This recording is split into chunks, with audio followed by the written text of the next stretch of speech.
경기도 북부 쪽에 신혼살림 차리고 살고 있는 결혼 2년차 맞벌이 부부입니다. 남편이나 저나 회사가 다 서울에 있다 보니 당연한 이야기이겠지만서도 신혼집을 알아볼 때 서울 쪽으로 구했으면 싶었습니다. 부동산이 가지고 있는 잠재적 투자 가치도 투자 가치지만 회사 출퇴근 거리가 멀어지는 게 생각보다 많이 부담스러웠었거든요. 하지만 이제 30대 초중반인 저희가 서울에 집을 구한다는 건 욕심이나 다름이 없었지요. 각자 모아둔 돈이 비슷해서 반반 결혼을 하기는 했는데 둘이서 여태껏 모은 돈을 합친다고 해도 서울 아파트는 까마득해 보였습니다. 시어머니가 무조건 빚을 내서라도 서울에 집을 사는 게 맞다고 하셨어요. 나중에 집값 오르는 것만 생각해도 무조건 이득이라고 하셨는데 그런 부분이야 저희도 알고 있지만 형편에 맞게 살아야지. 당장 저희 모은 돈의 벌이를 생각해보면 애로사항이 더 많았거든요. 집을 알아볼 때 시어머니 쪽에서 부동산 정보를 어디서 많이 듣고 와서 저희한테 여긴 어떠냐, 저긴 어떠냐 하면서 추천을 해줬습니다. 개중에는 조건이 괜찮은 것도 있었지만 역시나 저희 형편에는 무리였습니다. 영끌에 대한 이야기도 오가긴 했는데 맞벌이였다 보니 대출이자 부담이 크긴 해도 못할 정도까지는 아니라는 생각도 들었지만 또 사람 일이라는 게 어떻게 될지 모르는 거잖아요. 특히나 아이라도 생기거나 한다면 그때 가봐야 알겠지만 맞벌이를 계속 할 수는 있을까 싶은 생각도 들었고요. 둘이 벌면 넉넉하지만 남편 외벌이가 된다면 생활비의 이자만 생각해도 빠듯해 보여. 여기저기 알아보다가 그나마 접근성이 좋은 경기도권으로 눈을 돌리게 되었어요. 살다 보니까 걱정했던 것보다 불편한 점이 많이 없었습니다. 그나마 있다면 남편이 친구들 만나는 약속이 있으면 택시비가 좀 더 많이 나오는 정도인 것 같네요. 출퇴근 거리가 멀어지긴 했지만 대중교통이 잘 되어 있어서 결혼 전에 통근에 쓰는 시간보다 많게는 20분 정도밖에 차이가 나지 않고 주변에 인프라도 다 되어 있고 주말에는 교회로 나가기 편해서 여러모로 장점도 많은 것 같네요. 아무튼 이쪽에 자리를 잡고 살기 시작하면서 특히나 요즘 부동산 문제로 연신 보도되는 기사를 보면 좋은 결정을 내린 것 같다 생각합니다. 특히 문제가 되는 몇 군데 지역 중에 시어머니가 추천해준 동네도 나오고 하는 걸 보니 말이에요. 집들이를 했을 때 시어머니 쪽에서 불만이 좀 많아 보였습니다. 당신들 집에서 가까운 곳도 많은데 왜 이렇게 멀리까지 와서 사는 거냐는 둥. 잠깐씩 집에 들러서 들여다보려고 해도 멀어서 엄두도 안 난다는 둥. 솔직히 그 말을 들으니 그제서야 저희들을 대신에 신혼집 알아봐준다고 했을 때 왜 하나같이 다 시부모님 댁에서 그렇게 가까웠는지 그 이유를 알겠더군요. 그리고 한편으로는 멀리 신혼집을 구해서 다행이다. 참 안심이었습니다. 그런데 집거리가 멀어지니 멀어진 대로 문제가 생기더라고요. 완전 신혼 초반 때는 멀고 오기 힘들다고 저희 집에 오는 걸 꺼려했는데 신혼 한 3개월쯤이 지나니 시도 때도 없이 오시더라고요. 말로는 며느리 보고 싶어서 오셨다지만 누가 봐도 아들 보러 오셨구나 싶은 게 다 티가 날 정도로 저는 안중에도 없다는 게 다 눈에 보였어요. 당연히 그럴 수밖에 없겠지요. 아들이 떡하니 있는데 굳이 며느리 보러 오실 시어머니가 세상 어디에 있겠어요? 당장 입장 바꿔서 시어머니가 아니라 친정어머니가 오셨다면 그건 사위가 보고 싶어서가 아니라 당연히 저 때문에 오시는 거였을 테니까요. 제가 뭐 결혼 전부터 시어머니랑 척을 지고 있던 것도 아닌데 가끔씩 오시는 게 잘못된 건 아닙니다. 처음부터 제가 제발 좀 오지 마시라 했던 것도 아니에요. 그런데 언제부턴가 며느리 보고 싶어서 왔다고 하신 그 말씀 앞에 단어 하나가 더 붙는다는 걸 깨닫게 되었습니다. 며느리가 보고 싶어서 오는 게 아니고 며느리가 일하는 모습을 보고 싶어서 오신 것이라는 사실을 말이지요. 처음엔 엄청 사소한 것들로 시작했어요. 굳이 아들을 바로 옆에 끼고 계시면서 저한테 휴지 좀 가져다 달라, 물 좀 떠와라 하는 그런 사소한 것들이요. 그런데 그게 점점 살림에 대한 간섭으로 바뀌더라고요. 맞벌이 부부다 보니 집안일은 남편과 제가 서로 할 일을 배분해서 하고 있는데 꼭 남편이 당번으로 맡아서 하고 있는 것들에 대해서만 그렇게 잔소리를 하더라고요. 설거지 당번은 항상 남편인데 그릇이 깨끗이 안 닦였다든지 바닥 물 청소도 남편이 도맡아 하는데 장판에 물자국이 왜 이리 많냐며 뭐라 하시고 제가 맡아서 하는 일 중에서 짚고 넘어간 건 하나밖에 없었는데 그건 냉장고 이야기였습니다. 냉장고에 왜 이렇게 음식 재료는 하나도 없고 즉석조리식품밖에 없냐, 반찬 가게에서 사온 반찬밖에 없냐며 뭐라 하셨죠. 그 외에는 제가 당번인 집안일에 대해선 따로 이야기는 없었고요. 냉장고도 굳이 항변을 해보자면 어차피 남편이나 저나 둘 다 회사에서 보내는 시간이 집에 있는 시간보다 더 길기 때문에 그때그때 신선한 재료로 반찬이나 밥을 해먹기가 쉽지는 않아요. 괜히 재료 같은 거 사둬봤자 날짜 지나서 버리기나 하고 그러지요. 종종 야근도 있다 보니 저녁 식사도 밖에서 때우고 올 경우가 많고요. 그 덕에 최대한 집에서 식사는 간단하게 하려고 하고 있었습니다. 인스턴트가 몸에 안 좋은 건 알고 있지만 시간적으로 보나 경제적으로 보나 조리된 식품 사서 먹거나 간단히 한 끼 때울 수 있는 게 더 유리했었으니 그렇게 했던 거예요. 아무튼 그런 와중에도 시어머니가 찾아오시면 저도 최대한 불편하거나 싫은 티 안 내고 최선을 다했습니다. 시어머니만큼은 아니지만 혹시나 친정어머니가 오시거나 한다면 남편이 제가 하는 정도만큼 친정어머니한테 잘해줬으면 하는 마음이 있어서 그랬던 것 같아요. 그런데 하루는 시어머니가 찾아와서는 요 며칠 너네 집 돌아가는 꼴을 보니 집안 어른으로서 가만히 있어선 안 되겠다며 큰 결정을 하셨다고 저희 앞에 폭탄 선언을 하더라고요. 한동안 저희 집에서 살아야겠다고 옷방으로 쓰고 있던 방에 짐 좀 빼놓고 침대를 하나 가져다 놓으라고 말이지요. 남편이 시어머니의 폭탄 선언을 듣고 저와 시어머니 눈치를 번갈아 가면서 살피더군요. 제가 그때 딱 부러지게 안 된다 말했어야 했는데 남편이 중간에서 조율한답시고 나서길래 결국 남편이 하자는 대로 하게 되었습니다. 같이 사는 건 아무래도 아닌 것 같다고 대신 옷방을 손님방으로는 바꿔놓을 테니 가끔씩 주무시고 가시면 되지 않겠냐는 게 남편의 의견이었어요. 그날 이후로 시어머니가 저희 집에서 주무시고 가실 때마다 항상 남편이 당번으로 하고 있는 집안일들을 전부 저한테 시킨다든지 얼토당토하는 시집살이를 시키기 시작했어요. 설거지를 암만 깨끗이 해도 맘에 안 든다고 다시 하라고 한다던가 바닥 청소는 편하게 밀대걸레를 하나 사서 하고 있는데 그렇게 바닥 훔치면 먼지 한 톨이라도 닦이겠냐며 굳이 손걸레를 가져다 무릎을 꿇고 구석구석 다 훔쳐야 한다고 몇 번을 그렇게 사서 고생을 시키더라니까요. 몇 번은 그 장단에 맞추긴 했는데 뭐든 간에 몇 번을 하고 얼마나 잘해봐야 며느리 잘한다는 소리 나올 리가 없는 것도 알고 있었고 그나마 한 달에 한 번 정도 오시던 게 점점 횟수가 늘어나더니 어쩔 때는 한 주에 2번이나 올 때도 있어서 이대로 있다간 저도 제명에 못 살겠다는 생각이 들었습니다. 남편한테 어머님 좀 말려달라는 부탁을 해봤는데 며느리인 제가 참아야지 않겠냐며 두루뭉술 대답을 하더라고요. 자기가 여태껏 자라오면서 어머님 말에 토 한 번 단 적도 없었는데 당장 오지 마시라 이야기하면 어머님이 세상 물정 모르는 것도 아니고 다 제가 착한 아들 뒤에서 조종하며 모자관계 이간질 하는 거라 생각하실 거라고. 그렇게 되면 상황만 더 악화되지 않겠냐는 이유로 저보고 참아달라 하는 거예요. 그래서 이거 이대로 두면 진짜 시어머니랑 같이 사는 날이 오지 않을까 싶어서 못 믿어온 남편부터 어떻게 해야 하겠구나 하는 생각이 들었습니다. 그래서 친정어머니한테 부탁을 했지요. 시어머니가 오셨다 가신 다음 날에 똑같이 친정어머니 보고 오시라 한 다음에 남편한테 이런저런 집안일들 다 시켜달라고요. 친정어머니는 흔쾌히 수락을 하셨지만 막상 사위를 보니 그렇게 하긴 좀 그렇다 하셔서 뭘 시키지 못하셨어요. 그래도 남편은 좌불안석 가시방석에 앉은 느낌이었나 봅니다. 그냥 친정어머니가 하루 주무시고 가시는 것만으로도 충분히 불편하고 부담스러워 하더군요. 아무것도 안 시키는 친정어머니가 계시기만 해도 저렇게 부담스럽고 불편한데 저는 오죽 힘들었을까 싶었는가 봅니다.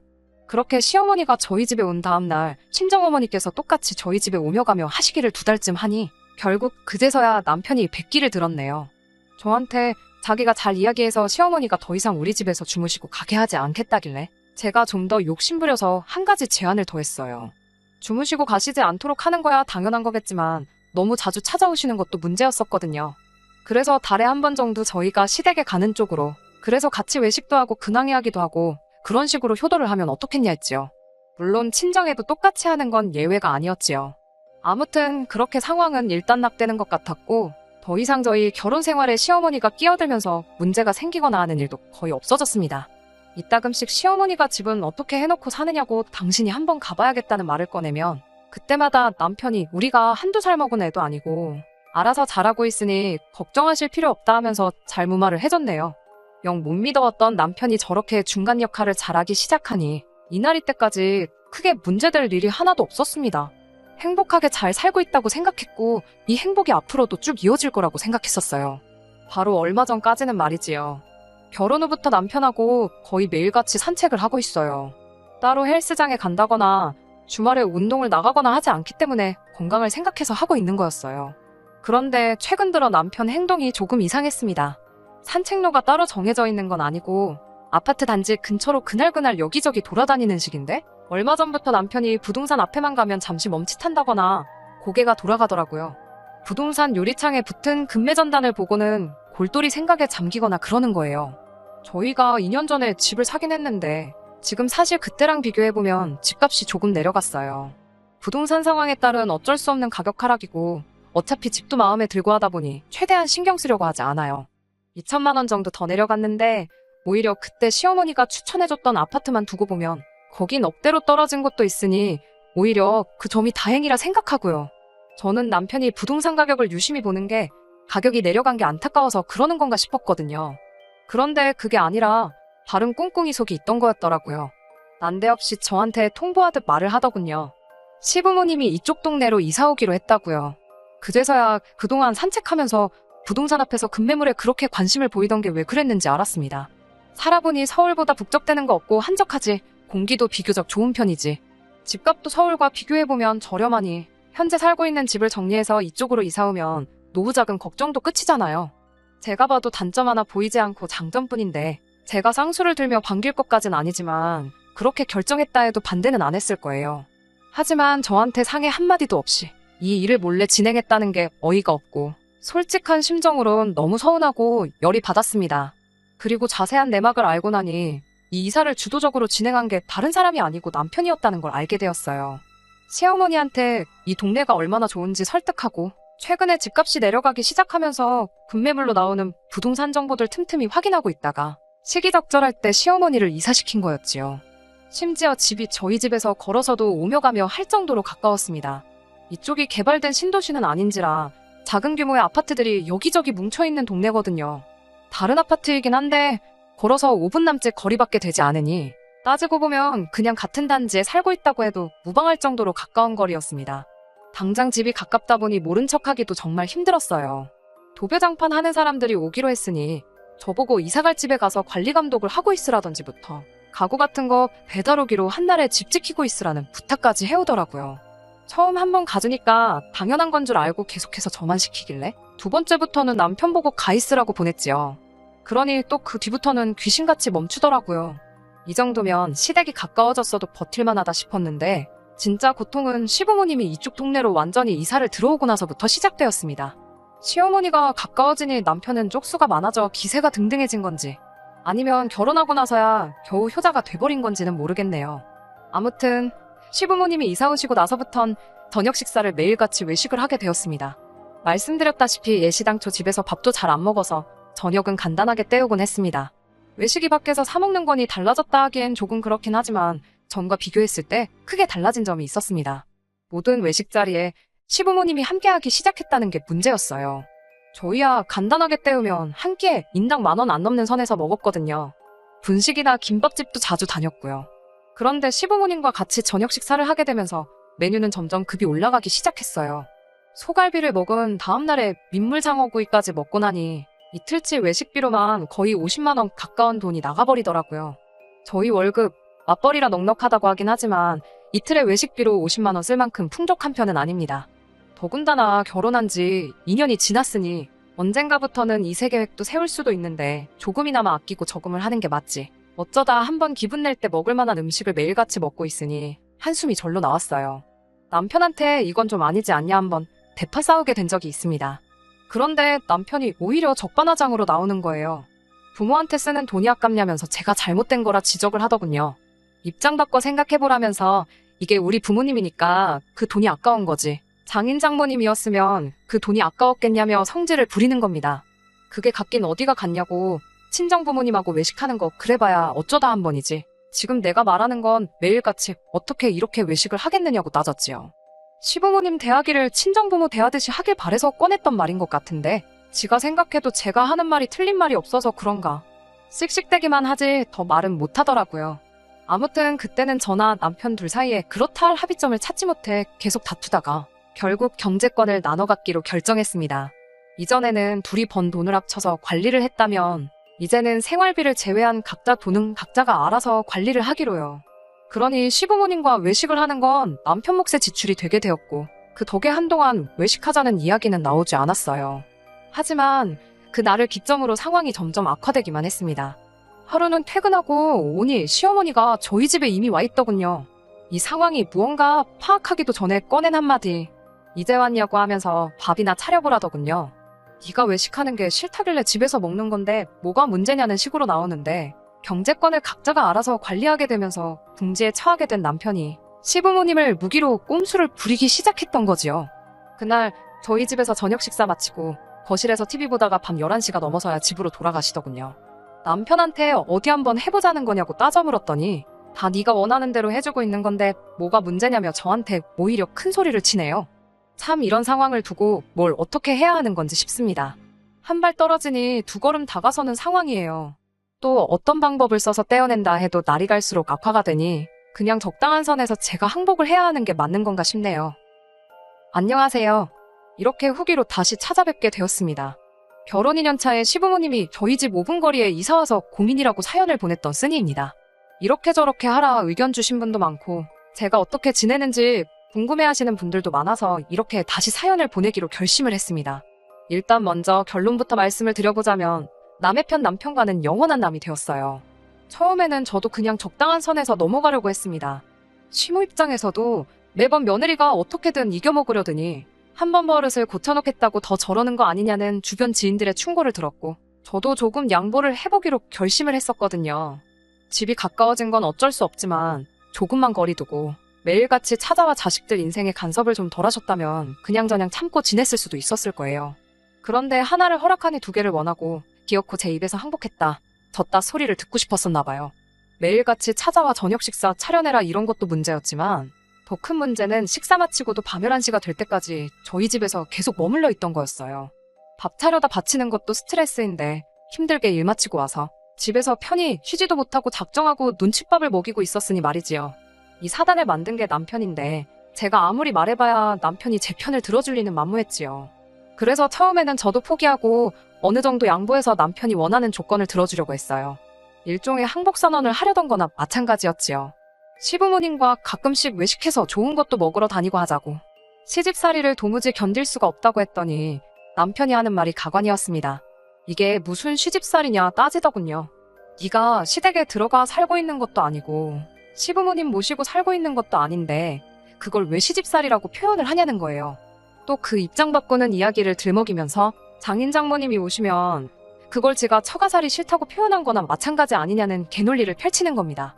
매일같이 보는 데다가 저녁도 같이 먹지 잠만 당신들 집에 가서 잔다고 해서 그게 시집살이가 아닌 건 아니잖아요. 그런데 남편은 끝까지 저를 엄살쟁이로 만들고 싶었던 것 같아요. 그래서 저도 더 참아선 안 되겠다 싶어서 퇴근하고 집에 가지 않고 매일같이 친정으로 향했습니다. 친정에서 시간을 보낼 수 있을 때까지 보내다 시부모님 집에 돌아갔을 쯤에서 집에 돌아왔어요. 그렇게 딱 3일을 했는데 남편이 저한테 지금 뭐 하자는 거냐고 묻더라고요. 그래서 제가 말했지요. 내가 친정에 짐 싸들고 간 것도 아니지 않냐고. 그리고 잠은 집에 돌아와서 자니까 이건 별거 하는 게 아니라고요. 시부모님 매일같이 와서 저녁 먹고 TV 보고 하는 게 좋은 것 같은데 효도가 하고 싶으면 너 혼자 하라고. 나는 너가 효도 다 하고 나서 집에 들어와 잠만 잘 거라고 한마디 했습니다. 그리고 나도 친정에 있으면서 내 부모한테 내가 직접 효도할 테니 니도 네 부모한테 그렇게 하고 싶은 효도 실컷 하라고 했어요. 그리고는 그 뒤로 매일같이 저는 퇴근 후 친정으로 향했고 잘 시간이 다 돼서야 집으로 들어가고 그랬습니다. 그런데 언젠가부터 생활비 계좌에서 돈이 조금씩 빠져나가더라고요. 어디다 쓴 건지 내역을 확인하니 동네 국밥집, 김밥집 이런 데서 9,000원, 7,000원 이렇게 긁히더라고요. 제가 딱 집으로 퇴근 안 하고 친정으로 향한 게 일주일밖에 되지 않았는데 그 사이에 남편이 시어머니한테 손절을 당한 거예요. 막상제가 없으니 집에 저녁 차려낼 사람도 없고 그런데 저녁 식사는 또 안 할 수가 없잖아요. 그 귀한 아들을 굶길 수는 없으니 말이지요. 그 덕에 밥당번이 저에서 시어머니로 바뀌어버리게 된 거지요. 그런데 그것도 하루 이틀이지 시어머니도 제가 이렇게 오랫동안 퇴근하고 집에 안 오고 친정으로 향할 줄은 몰랐던 것 같더라고요. 남편도 막상 자기 용돈 가지고 매 저녁마다 외식을 시키려니 그건 돈이 아깝다는 생각이 들었는지 집밥만 주구장창 먹자고 했던 것 같습니다. 어머님 딴에는 집에서 있는 거 대충 먹어도 되는데 막상 아들 주는 밥인데 풀떼기만 올려놓자니 미안하고 뭘 해서 차려주자니 그건 번거로워서 결국 저희 집에 매일같이 오는 발길을 끊었던 거예요. 시모한테 그렇게 손절을 당하니 남편은 저한테 숙이고 들어가기도 뭐하고 직접 차려 먹자니 할 줄 아는 것도 없으니 동네 식당 돌아다니며 혼밥하면서 지내고 있던 거고요. 일부러 불쌍한 척 하려고 제가 내역을 알 수 있는 생활비 통장 카드 가지고 결제를 했던 거네요. 그런데 막상 상황이 이렇게 되니 남편이 불쌍할 것도 없었어요. 사실 지난 2년간, 아니 그 전에 결혼 준비할 때부터 답은 정해져 있었던 걸지도 모르겠다는 생각이 드는 겁니다. 시어머니는 애초에 처음부터 아들을 품에서 놓을 생각이 없었던 거고 남편 또한 기회가 된다면 어머니를 모시고 살고 싶어 하는 것 같다는 생각이 딱 드는 거예요. 그러니 결국 신혼집 방 하나 뺏어서 주무시고 가시는 게 막히고 나니 후태어 집 근처까지 이사를 왔던 거지요. 그런데 그런 계획에는 전부 제가 들어있던 거였고요. 일은 일대로, 잔소리는 잔소리대로 다 저 혼자 하고 들어야 했고 효자 소리는 남편이 듣는 상황이었던 거예요. 뭐 애초에 시부모 봉양 잘한다고 효부 소리 듣고 살고 싶은 생각도 없었지만 말입니다. 그런 생각을 가지고 있는 즈음인데도 남편은 시모도 없는 빈집에 계속해서 늦게 들어오는 저를 두고 사과 한마디 없이 자존심만 세우고 있더라고요. 그때 생각이 든 게 이 사람 없이도 나는 충분히 행복하게 잘 살 것 같다는 마음이었습니다. 애초에 온갖 스트레스 받아가며 혹시 또 시모가 며느리한테 수발들게 시키지 않을까 하는 걱정을 끌어안고 사는 것보다 차라리 혼자 사는 게 낫겠다는 결심이 들더라고요. 그 결심이 섰을 때 드디어 퇴근 후 친정으로 향하지 않고 집으로 곧장 들어갔습니다. 제 마음은 아무것도 알 리가 없던 효자 남편은 일찍 들어온 저를 보고 제가 이제서야 백기를 들고 항복한 거라고 생각했나 보더라고요. 그 와중에도 남편은 그러니까 생활비로 가끔씩 시부모님하고 외식도 하고 그러면 자기도 시부모님이 매일같이 집에 오지 않게 잘 이야기를 해주겠다 이딴 소리를 짓거리는 거예요. 그런 남편 면전에다 대고 그냥 시부모님 매일같이 집에 모셔서 외식을 하든 임금님 수라상을 차려주든 알아서 하라고 했어요. 나는 오늘 이혼 서류 전해주러 왔을 뿐이라고 했지요. 자신만만해 있다가 이혼 이야기에 무너지던 남편 표정이 아직도 생각이 나네요. 아무튼 그날 제 짐 챙겨 나오고 결국 이렇게 이혼하게 되었습니다. 남편을 시부모님 집으로 내쫓고 나서 제가 그 집에 있는 방법도 있었지만 굳이 5분도 안 되는 거리에서 지내고 싶지도 않았고 교통 편하다고 하긴 했지만 서울에서 출퇴근하는 것만 하겠나 싶어서 친정으로 갔지요. 이혼하는 과정에서 남편이 어머님 아버님 돌아가시면 새로 산 아파트며 서울집 팔아서 남은 돈도 상당한데 그 돈이 다 우리들 거 되는 거니 꾹 참고 살자는 거예요. 어떻게 제 마음 돌리려 설득을 할 때도 저런 시도 안 먹힐 소리를 하는지. 100세 시대라는데 앞으로 30년은 더 걸릴 이야기 가지고 생색내지 말라고 했지요. 그렇게 식모대접 받으며 30년 살다가 나중에 내 자식 며느리한테 똑같이 대리효도 받는 게 당연하다고 생각하는 똑같은 사람 될 생각 없다 했습니다. 무슨 말을 해도 내 마음을 다시 돌릴 생각 없으니 변호사 선임해서 뜯어낼 수 있는 거 전부 다 뜯어내. 얼마 되도 않는 재산이나마 싹 다 털어가 버리기 전에 깔끔하게 이혼하자고 해서 결국 이혼하게 되었습니다. 그렇게 된 지가 벌써 3개월이 지났는데 후회는 남지 않고 여전히 잘 내린 결정이라는 생각이 드네요. 사람 일이 어떻게 될지 모르니 제가 앞으로 다른 가정을 꾸릴지 평생 혼자서 지내게 될지는 모르겠네요. 하지만 적어도 제 주관 지키며 꿋꿋하게 잘 살아갈 생각입니다. 끝까지 들어주셔서 감사합니다. 오늘의 사연은 여기까지입니다. 구독과 좋아요, 알람 설정 부탁드리고 더 좋은 사연으로 다시 찾아뵙겠습니다. 감사합니다.